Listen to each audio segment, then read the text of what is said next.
बहादुरी कोई भी चीज शुरू करने में नहीं, उसमें टिके रहने में है। मरने से पहले एक व्यापारी अपने 2 बेटों को 10-10 लाख रुपए दे के कहता है कि जो भी इस 10 लाख रुपए को 1 महीने में 20 लाख रुपए करके देगा, हम उसी को अपना पूरा व्यापार दे देंगे। छोटा बेटा जल्दी से एक बड़ी खिलौने की दुकान खोल लेता है और बड़ा बेटा ज्यादा पैसे कमाने के लिए एक सोने की दुकान खोलता है। दोनों ही दुकान बहुत अच्छी चलती रहती हैं, लेकिन कुछ समय बाद दोनों की ही सेल्स डाउन हो जाती है। अब बड़ा बेटा दिमाग लगाता है और अपनी सोने की दुकान बेच के एक बाइक एजेंसी ले लेता है, ताकि बस 20-30 बाइक बेच के उसके पास 10 लाख रुपए आराम से आ जाएं। दुकान खुलते ही बाइक्स भी बिकना शुरू हो गई, सब कुछ अच्छा चल रहा था, लेकिन छोटे बेटे की खिलौने की दुकान की सेल्स बिल्कुल डाउन हो गई थी। अब बड़ा बेटा और ज्यादा पैसे कमाने के लिए बाइक की एजेंसी भी बेच के कार की एजेंसी ले लेता है। ये भी बहुत अच्छी चल रही थी, लेकिन अब बड़े बेटे के पास धीरे धीरे पैसे कम होने लग गए थे और धीरे धीरे सेल्स भी डाउन हो गई। उसके कुछ दिन बाद छोटा बेटा 20 लाख रुपए लेके आता है और अपने पिताजी को दे देता है। बड़े भाई को कुछ समझ ही नहीं आता है कि इसने खिलौने बेच बेच के कैसे 20 लाख रुपए इकट्ठा कर लिए। तो पिताजी समझाते हैं कि बेटा, उस खिलौने की दुकान की सेल्स नहीं कम हुई थी, बल्कि उस समय बच्चों में ये बात फैलना शुरू हुई थी कि अपनी बाजार में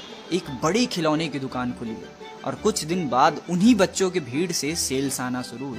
और इसी पॉइंट को कहते हैं प्लेट्यू। जो भी इस पॉइंट पे टिका रहा, ग्रोथ उससे ही मिलेगी। This is the concept of stay at the plateau from the book think straight.